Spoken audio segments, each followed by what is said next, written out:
അമേരിക്കയിലെ പ്രശസ്തനായ കൺസർവേറ്റീവ് രാഷ്ട്രീയ നിരീക്ഷകൻ, അതായത് വലതുപക്ഷ രാഷ്ട്രീയ നിരീക്ഷകനും ടെലിവിഷൻ അവതാരകനും മാധ്യമ പ്രവർത്തകനുമായ ടക്കർ കാൾസൺ അവിശ്വസനീയമായ ചില വിവരങ്ങളാണ് കഴിഞ്ഞ ദിവസം ലോകത്തോട് പറഞ്ഞത്.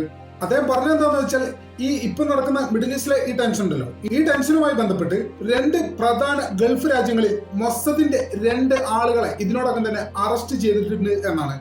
മൊസദ് എന്ന് പറഞ്ഞാൽ നമുക്കെല്ലാം അറിയാം, ഇസ്രായേലിലെ ചാരസംഘടനയാണ്. അതിനുവേണ്ടി പ്രവർത്തിച്ച 2 പേരെ 2 ഗൾഫ് രാജ്യങ്ങളിൽ വെച്ച് അറസ്റ്റ് ചെയ്തിട്ടുണ്ട് എന്നാണ് ടക്കർ കാൾസൺ പറയുന്നത്. ഇതിലൂടെ അദ്ദേഹം പറയാൻ ശ്രമിക്കുന്നത് എന്താണെന്ന് വെച്ചാൽ, ഗൾഫ് മേഖലകളിൽ, അതായത് ഗൾഫ് രാഷ്ട്രങ്ങളിൽ, പ്രത്യേകിച്ച് GCC രാഷ്ട്രങ്ങളിൽ കുഴപ്പവും അരാജകത്വവും സൃഷ്ടിക്കാനാണ് ഇസ്രായേൽ ശ്രമിക്കുന്നതെന്നും ഇത്തരം അക്രമങ്ങൾ വഴി അത് ഇറാന്റെ ഭാഗത്ത് നിന്നാണെന്ന് ഗൾഫ് രാഷ്ട്രങ്ങളോട് ഇസ്രായേൽ വിശ്വസിപ്പിക്കുകയും അങ്ങനെ ഒരു പ്രതികാര നടപടി എന്ന രീതിയിലേക്ക് ഗൾഫ് രാജ്യങ്ങളെ ഇപ്പോൾ നടന്നുകൊണ്ടിരിക്കുന്ന ഈ മിഡിൽ ഈസ്റ്റ് ടെൻഷന്റെ ഭാഗമാക്കുക എന്ന ഗൂഢലക്ഷ്യത്തിന് വേണ്ടിയാണ് ഈ 2 മൊസദ് ഏജന്റുമാർ പ്രവർത്തിച്ചത് എന്നുമായിരുന്നു ടക്കർ കാൾസന്റെ ആരോപണം. Now, that wasn't a risk from the Israeli standpoint. That was the point. That was the point. They wanted to diminish the Gulf, and in 2 days they have. And I think anyone who likes decency and order and cleanliness is hoping that the Gulf will recover. The Gulf is not a threat to us. We have military bases in these countries. These are some of our closest allies. All of them are closer allies than Israel, by far. They're our friends, but they've been really hurt. And in a place like Dubai, which is basically part of a country, it's an emirate within the United Arab Emirates, but it's also it's a luxury brand, and Israel wanted to hurt these countries. That's the point. Wanted to hurt these countries. Wanted to sow chaos and disorder because they are rivals of Israel. So it's probably hasn't been reported, but it's a fact that last night in Qatar and Saudi Arabia, authorities arrested Mossad agents planning on committing bombings in those countries. Now, that's weird. That doesn't make any sense. Why would the Israelis be committing bombings in 2 Gulf countries, which are also being attacked by Iran? Aren't they on the same side? No.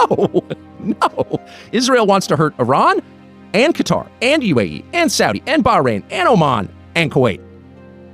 And they've succeeded. Middle ഈസ്റ്റായി TRT world, press TV, Turkiye today എന്നീ പ്രമുഖ മാധ്യമങ്ങൾ ഈ വിവരം പങ്കുവച്ചെങ്കിലും മൊസദിന്റെ ഏജന്റുമാർ പിടിക്കപ്പെട്ടു എന്ന് പറയപ്പെടുന്ന 2 Gulf രാജ്യങ്ങളും ഇതുമായി ബന്ധപ്പെട്ട് ഔദ്യോഗികമായി ഇതുവരെ പ്രതികരിച്ചിട്ടില്ല. ഈ ടക്കർ കാൾസൺ എന്ന വ്യക്തി ഇപ്പോൾ ഇസ്രായേലിനെതിരെ ഗുരുതരമായ ചില ആരോപണങ്ങളാണ് ഇതിനോടകം തന്നെ പുറത്തുവിട്ടിട്ടുള്ളത്. ഒരാവശ്യവുമില്ലാത്തതിൽ അമേരിക്കയെ ഭാഗമാക്കിയത് ഇസ്രായേൽ കാരണമാണെന്നും ഈ യുദ്ധം തികഞ്ഞ അനീതിയാണെന്നും അദ്ദേഹം പറഞ്ഞു വെക്കുന്നത്. ഓർക്കണേ, ഇദ്ദേഹം ഒരു വലതുപക്ഷ രാഷ്ട്രീയ പ്രവർത്തകനും നിരീക്ഷകനുമാണുള്ള കാര്യം നമ്മൾ മറന്നുപോകരുത്.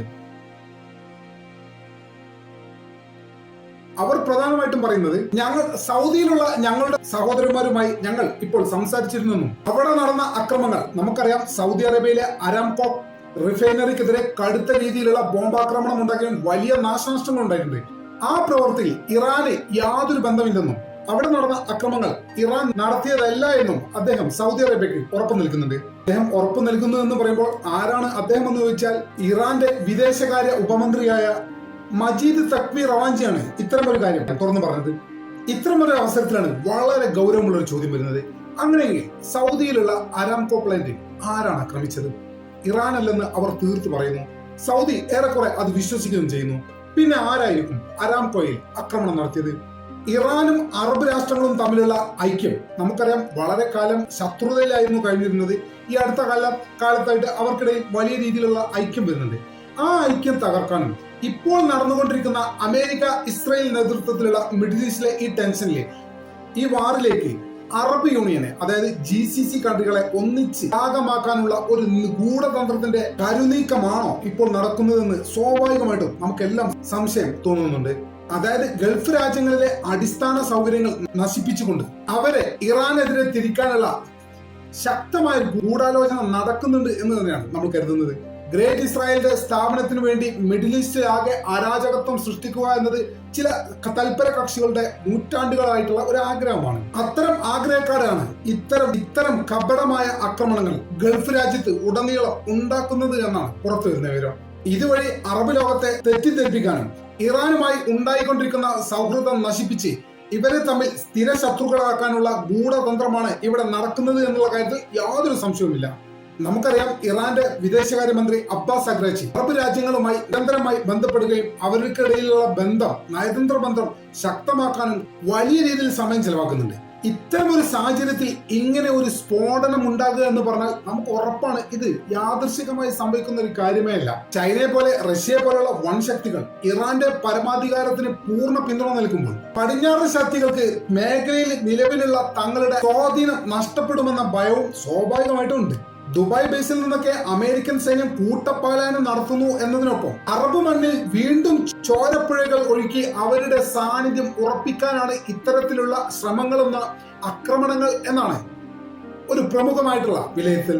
ഇറാനെ പിശാചികളായി ചിത്രീകരിക്കാൻ പാശ്ചാത്യ മാധ്യമങ്ങളും വലതുപക്ഷ മാധ്യമങ്ങളും കിണഞ്ഞു പരിശ്രമിക്കുന്ന ഈ ഒരു അവസരത്തിൽ യഥാർത്ഥ ശത്രു ആരാണെന്ന് മനസ്സിലാക്കാനുള്ള കഴിവ് ഗൾഫ് ഭരണാധികാരികൾക്ക് വളരെ അത്യാവശ്യമായി വേണം. എന്തായാലും വരും ദിവസങ്ങളിൽ സൗദി അടക്കമുള്ള അരാംകോ പ്ലാന്റിൽ നടന്ന സ്ഫോടനത്തിന്റെ കൂടുതൽ വിവരങ്ങൾ പുറത്തു വരുമ്പോൾ അത് ആധുനിക അധിനിവേശ ശക്തികളുടെ മുഖം മൂടി അഴിച്ചു മാറ്റുമെന്നുള്ള കാര്യത്തിൽ യാതൊരു സംശയമില്ല.